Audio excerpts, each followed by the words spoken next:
ঘন জঙ্গলের মধ্যে দিয়ে আবার বাসে চেপে বেরিয়ে পড়েছি ঘুরতে। এখন আমরা যাচ্ছি লাক্সেমবার্গ। আপনাদের তো আগেই বলেছি আমরা বেলজিয়াম থেকে সমস্ত জায়গা ঘুরছি। তো বেলজিয়াম তো একটা দেশ, আমরা যাচ্ছি লাক্সেমবার্গ। লাক্সেমবার্গ একটা অন্য দেশ। ইউরোপের সমস্ত দেশগুলোর মধ্যে এই লাক্সেমবার্গ একদমই ছোট একটা দেশ। বাসে করে দিনান্তে থেকে প্রায় লাক্সেমবুর্গের দিকে চলেই এসেছি, আর কিছুক্ষণের মধ্যেই আমরা বাস থেকে নেমে যাব। যেহেতু আমরা গাইডেড ট্যুর নিয়েছিলাম, সেই জন্য বাসটা খুব আস্তে আস্তে যাচ্ছে, আর আমাদেরকে গাইড সমস্ত কিছু বুঝিয়ে বলতেও যাচ্ছে। যেহেতু লাক্সেমবার্গের কাছাকাছি চলে এসেছি, তাই আশেপাশটার ডিটেলসও ওনারা খুব ভালো করেই বলে দিচ্ছিলেন।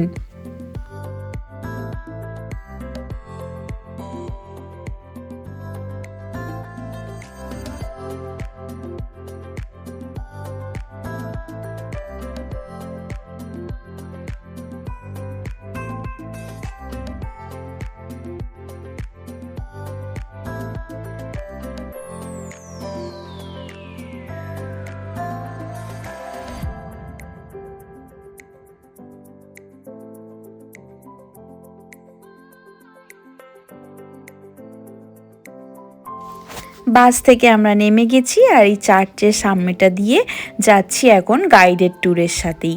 গাইডেড ট্যুর আমাদের গোটা লাক্সেমবুর্গটা ঘুরে দেখাবে। আসলে সিটি সেন্টারের খুব কাছেই আমরা আছি, তো সিটি সেন্টার থেকে আশেপাশে যা যা আছে সমস্ত কিছুই ওই গাইডেড ট্যুর আমাদেরকে ঘুরিয়ে আজকে দেখাবে। সারা দিনটা মোটামুটি আমরা এখানেই কাটাবো। কি সুন্দর চারিদিকটা সাজানো গোছানো, বেশ ভালো লাগছে। আর ওই যে দেখতে পাচ্ছেন গোল্ডেন লেডি, ওইটার নিচেও যাব। লাক্সেমবুর্গ ইউরোপের একটা ছোট্ট দেশ, আর এই ছোট্ট দেশের রাজধানীর নামও লাক্সেমবুর্গই। আর এই শহরটা মানে সিটি সেন্টারের আশপাশটা ঘুরতে ওই 45 মিনিট মতন লাগবে। ওই জন্য গাইডেড ট্যুর শেষ হওয়ার পরে আমরা কিছুটা একা একাও ঘুরে নেব। এখন আছি একদম মেন সিটি সেন্টারের সামনে, আর কিছুক্ষণের মধ্যেই গাইড আমাদেরকে এই জায়গাটাতেই ছেড়ে দেবে। তারপর এখানটা আশেপাশে ঘুরে তারপর আবারও একটা স্পট বলবে, সেখানে যেতে হবে। কিন্তু আমরা ভেবেছি আর গাইডেড ট্যুরের সাথে ঘুরবো না, একা একাই একটুখানি চারপাশটা ঘুরে দেখব। এই যে দোকানপাটগুলো দেখছেন, এই দোকানপাটগুলো হচ্ছে পুরনো জিনিসপত্রেরও দোকান, সাথে আছে কিছু নতুন জিনিস। পুরো হ্যান্ডক্রাফটেড জিনিসই বেশিরভাগ। এখানে এসে মনে হচ্ছিল ঠিক আমাদের দেশের হস্তশিল্প মেলাগুলো যেরকম হয়, ঠিক সেরকম জায়গায় চলে এসেছি। চারিদিকে বিভিন্ন ধরনের জিনিসপত্র, ইউনিক কালেকশন, আর দামটাও তুলনামূলকভাবে একটু হলেও বেশি। দেখুন এখানে বুদ্ধদেব থেকে আরম্ভ করে বিভিন্ন ধরনের ঠাকুরও রয়েছে। আসলে এই মার্কেটটায় বিভিন্ন ধরনের দেশের জিনিসও পাওয়া যায়। চলুন তাহলে আমাদের সাথে আপনারাও এই মার্কেটটা ঘুরে দেখি।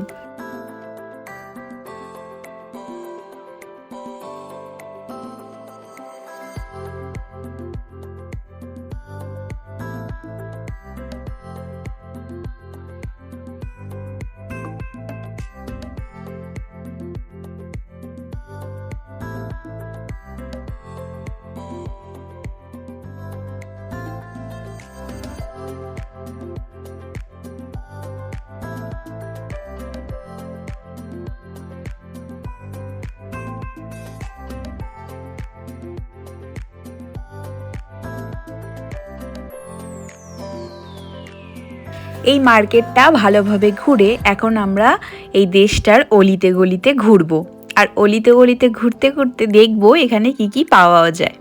তো এই সামনের যে বড় মার্কেটটা রয়েছে, ওর আশেপাশে অনেকগুলো গলি ছিল, আর ওই গলির ধারে অনেক সুভিনিয়ারের দোকানও ছিল।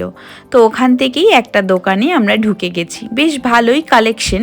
তো এখান থেকে আমরা কিছু জিনিস কিনবো, আর সাথে দেখে নেব যে এখানে কি ম্যাগনেট পাওয়া যাচ্ছে। যে দেশেই যান না কেন, ফ্রিজ ম্যাগনেটটা আমি একটা করে নিয়েই থাকি। তো এখান থেকে একটু কোল্ড ড্রিঙ্কস আর কিছু গিফট আইটেম, আর সাথে একটু ফ্রিজ ম্যাগনেট, অনেক কিছুই শপিং করে এবারে আমরা বেরিয়ে পড়েছি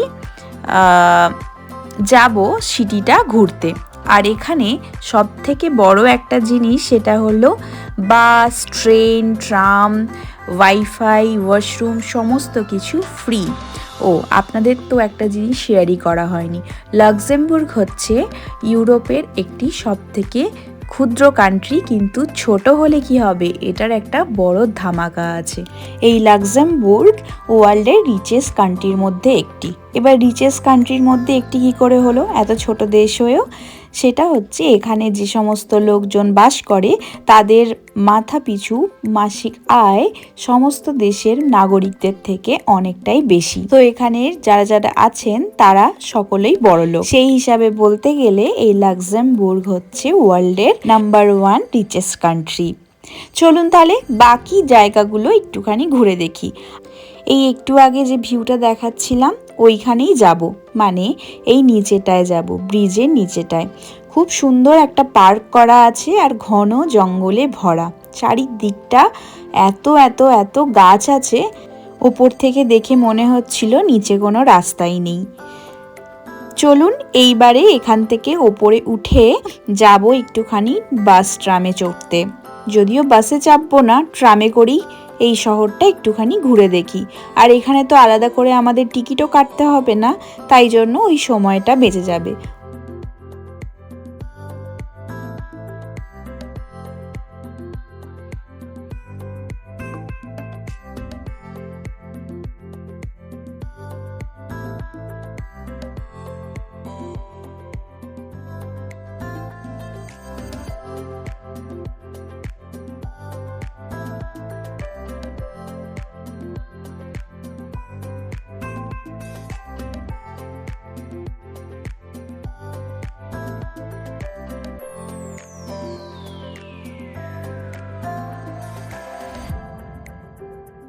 ব্রিজের নিচের ওই পার্কটা ঘুরে এখন আমরা একদম মেন সিটির ওপরে যে ট্রাম স্টেশন ওখানে যাচ্ছি।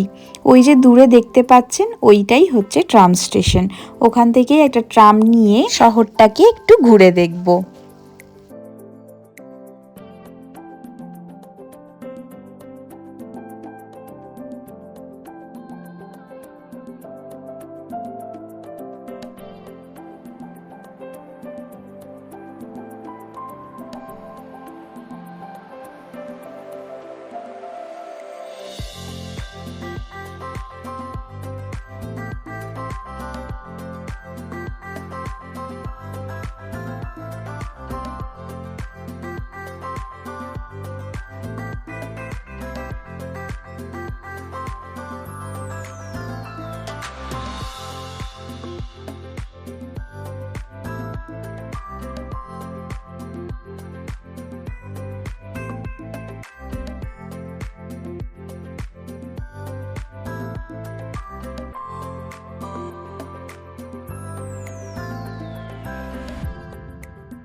ট্রাম থেকে নেমে ঘুরতে ঘুরতে চলে এসেছি একটা এশিয়ান রেস্টুরেন্টে। আসলে আমাদের তো সেইভাবে লাঞ্চ করা হয়নি, তো ওই জন্য এই এশিয়ান রেস্টুরেন্ট থেকে কিছু অর্ডার করে এখানে লাঞ্চ করে তারপরে আমরা বেরোবো।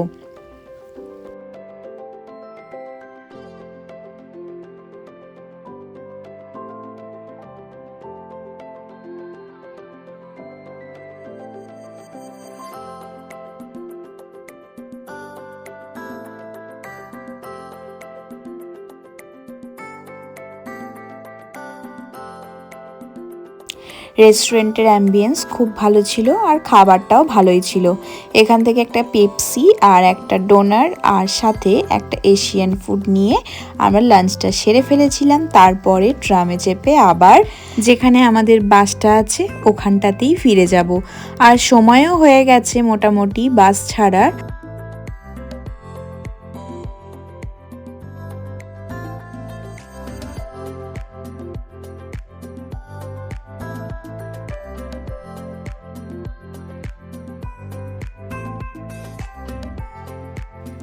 চেপে পড়েছি বাসে। এইবার একটা লম্বা ঘুম দিতে দিতে পৌঁছে যাব ব্রুসেলসে। অনেকটা রাস্তা, মোটামুটি 4.5 ঘন্টা তো লাগবেই। চলুন তাহলে এই উইন্ডমিল দেখতে দেখতে ব্রুসেলস ফিরে যাই। যেহেতু এতক্ষণের রাস্তা, তো ওই জন্য বাসের যিনি গাইড আছেন উনি বলেছেন যে মাঝখানে একবার দাঁড়াবে। তো এই যে পার্কিং জোনটা আছে ওখানটাতে এসে মনে হচ্ছিল ঠিক যেন আমাদের শক্তিগড়ে যেমনি আমরা বাসের মাঝখানে দাঁড়াই, ঠিক অমনি। চারিদিকটা অসম্ভব সুন্দর। আর ওই যে দেখছেন সূর্যটা ডুবতে চলেছে, মানে সন্ধে প্রায় সামনেই চলে এসছে। চলুন তাহলে ভিডিওটা এখনকার মতো এইটুকুই। আবার দেখা হবে নেক্সট একটা ভিডিও। সবাই ভালো থাকবেন, সুস্থ থাকবেন।